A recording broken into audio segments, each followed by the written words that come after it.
여러분, 안녕하세요. 오늘은 정말 뜨거운 소식을 들고 왔습니다. 바로 윤석열 전 대통령 내란죄 사건의 결심 공판 소식입니다. 사형 구형부터 무기징역, 징역 30년까지 이 사건, 지금부터 자세히 살펴보겠습니다. 일단 재판 개요부터 살펴볼게요.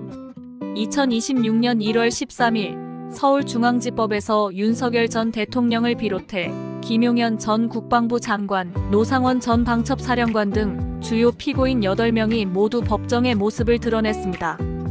자, 이게 단순한 사건이 아니라는 걸 출석자 수만 봐도 알 수 있죠. 윤갑근, 위헌석 변호사 등 막강한 변호인단이 윤 전 대통령을 변호했고, 김용현 전 장관 측도 유승수 변호사 등이 변론을 맡았다고 해요. 피고인들의 면면만 보더라도 이 사건이 국가적 중대사를 다루고 있음을 짐작케 합니다. 법정에는 팽팽한 긴장감이 감돌았고, 취재진은 물론 수많은 시민들도 이 역사적인 순간을 지켜보기 위해 몰려들었다고 합니다. 양측의 기싸움이 어마어마했을 것 같지 않나요?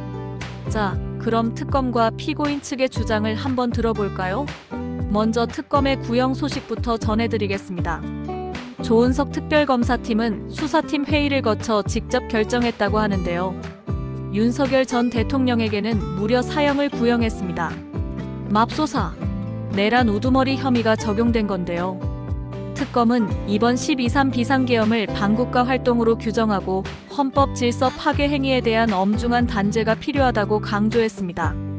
특검은 이 사건이 단순한 정치적 논쟁을 넘어선 민주주의의 근간을 뒤흔든 중대한 범죄임을 역설했습니다.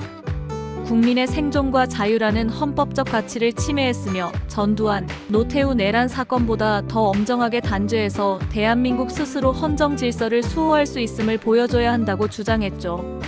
이 대목에서 많은 국민들이 과거의 아픈 역사를 떠올렸을 겁니다. 특히 특검은 윤 전 대통령이 국민에게 용서받으려는 태도도 없고 계엄 의혹을 부인하며 국민을 속인 점 등을 양형에 반영했다고 해요. 이러한 불성실한 태도가 엄벌에 처해져야 한다고 강력히 주장한 것이죠. 그리고 다른 주요 피고인들에게도 중형이 구형됐습니다. 김용현 전 국방부 장관에게는 무기징역이, 노상원 전 방첩사령관에게는 징역 30년이 구형됐습니다. 이 정도면 이번 사건이 얼마나 중대한지 짐작이 가시죠? 특검은 윤 전 대통령이 권력욕을 위해 비상계엄을 수단으로 입법권과 사법권을 찬탈하려 했다고 판단하며 죄질이 무겁다고 봤습니다. 이는 민주주의 국가에서 대통령이 누려야 할 권한을 넘어선 명백한 월권 행위이자 헌정 파괴 시도였다는 것이 특검의 주장입니다. 반성하지 않고 헌정 질서 파괴 시도가 반복될 위험성을 강조하며 엄정한 단죄를 요구한 건데요. 함께 기소된 조지호 전 경찰청장, 김봉식 전 서울경찰청장, 윤승영 전 국가수사본부 수사기획조정관, 목현태 전 국회경비대장 등 관련자들에게도 중형이 구형되며 이 사건이 결코 일부 인사만의 문제가 아니라 조직적인 움직임이었음을 시사했습니다. 그렇다면 윤석열 전 대통령 측의 입장은 어땠을까요? 윤 전 대통령 측 변호인단은 특검의 주장을 광란, 망상, 소설이라고 일축하며 혐의를 전면 부인했습니다. 먼저 대통령의 비상계엄 선포는 고도의 정치적, 군사적 성격을 띤 통치행위이며 헌법상 국회의 사후 통제 절차가 존재하므로 법원의 사법 심사 대상이 될 수 없다고 주장했어요. 즉 대통령의 국정 운영에 대한 판단은 사법부가 아닌 정치 영역에서 다뤄져야 한다는 논리입니다. 이는 삼권 분립 원칙과 대통령의 통치 행위에 대한 해석을 둘러싼 중요한 법리적 쟁점이었습니다. 대통령의 고유 권한이라는 거죠. 그리고 내란죄 성립 자체를 부인했습니다. 12.3 비상계엄은 야당의 무분별한 탄핵 소추와 예산 삭감으로 인한 국정 마비를 타개하기 위한 불가피한 조치였고, 국가 권력을 배제하거나 헌정 질서를 파괴하려는 국헌문란의 목적이 없었다고 강조했습니다. 비상계엄이 자유민주주의 수호를 위한 경고성 계엄이었다는 거죠. 국정마비를 막기 위한 어쩔 수 없는 선택이었다는 항변입니다. 선거관리위원회의 보안 문제 점검이 필요했다고 주장하기도 했고요. 이러한 주장은 계엄령이 특정 목적을 위한 수단이 아니라 국가 비상사태에 대한 합법적인 대응이었다는 점을 부각하려는 의도로 보입니다.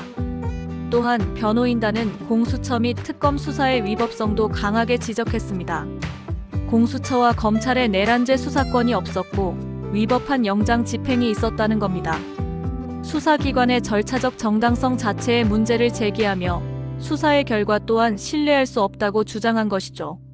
그리고 특정 정치 세력에 의해 편향적으로 입법된 특검법 자체가 위헌이라고 주장하며 공소기각을 요청했습니다. 이는 이번 사건의 본질적 내용뿐만 아니라 수사 및 기소 과정 전반에 걸쳐 절차적 하자가 있음을 강조함으로써 무죄 판결을 이끌어내려는 전략으로 보입니다. 정말 팽팽한 법리 다툼이 아닐 수 없네요. 주요 증거에 대한 반박도 이어졌습니다. 특검이 주요 증거로 내세운 노상원 수첩에 대해서는 개인적인 망상이나 메모에 불과하며 특검이 문구를 자의적으로 해석하여 내란 공모로 둔갑시켰다고 강력하게 반박했습니다. 수첩 내용 가지고 사람 잡는 거 아니냐, 뭐 이런 항변인 거죠. 변호인단은 이 수첩이 특검이 주장하는 것처럼 조직적인 내란 음모의 증거가 될 수 없으며 단지 개인적인 생각이나 기록에 불과하다고 주장했습니다. 오히려 특검이 자신들의 주장에 맞춰 증거를 왜곡하고 있다고 비판했습니다. 국회 및 선관위 활동과 관련해서도 국회에 투입된 병력은 시설 방호와 질서 유지를 위한 정당한 임무 수행이었으며 국회의원 체포 지시나 선관위 서버 탈취 시도는 없었다고 주장했습니다. 변호인단은 당시 상황을 담은 여러 증거들을 제시하며 군 병력이 국회에 진입한 것은 혼란을 막고 국회의 기능을 보호하기 위한 조치였을 뿐 입법부를 장악하려는 의도는 전혀 없었다고 강변했습니다. 오히려 무단으로 운집한 시위대에 의해 군인들이 폭행당하고 군용물을 탈취당하는 등 군이 피해자인 상황이었다며 관련 영상과 사진을 제시했다고 합니다. 와, 정말 진실 공방이 치열하네요. 이 부분은 당시 현장 상황에 대한 양측의 해석이 극명하게 엇갈리는 지점이라고 할 수 있겠습니다. 변호인은 헌법재판소 결정에 대해서도 비판적인 입장을 보였습니다. 변호인단은 헌재의 탄핵 결정이 엄격한 형사증거법을 적용하지 않고 완화된 기준으로 사실을 인정했으며 당시 평해 과정에서도 외압이나 왜곡이 있었을 가능성을 제기하며 본 재판에서 헌재 결정을 그대로 인용해서는 안 된다고 주장했습니다. 헌재 결정마저도 흔들겠다는 건가요? 정말 대단한데요. 이는 과거 헌법재판소의 결정이 이번 내란죄 재판의 기속력을 가질 수 없으며 독립적인 증거 판단이 필요하다는 점을 강조하려는 의도로 풀이됩니다. 이번 결심 공판은 자정을 넘겨 진행되었고 윤 전 대통령은 무려 90분간 최후 진술을 했습니다. 그는 최후 진술을 통해 자신의 결백을 주장하고 비상계엄 선포의 불가피성을 다시 한번 역설했다고 합니다. 구형 이후 피고인들의 최후 진술이 이어졌는데 윤 전 대통령은 약 40분, 김 전 장관은 8분 등 피고인과 변호인들의 진술을 합쳐 약 3시간 이상 소요되었다고 하네요. 이 시간 동안 피고인들은 자신들의 입장을 최종적으로 정리하고 재판부에 선처를 호소하거나 무죄를 주장하는 마지막 기회를 가졌을 것입니다. 정말 치열한 공방의 현장이었을 겁니다. 이 사건에 대한 외신들의 반응도 뜨거웠습니다.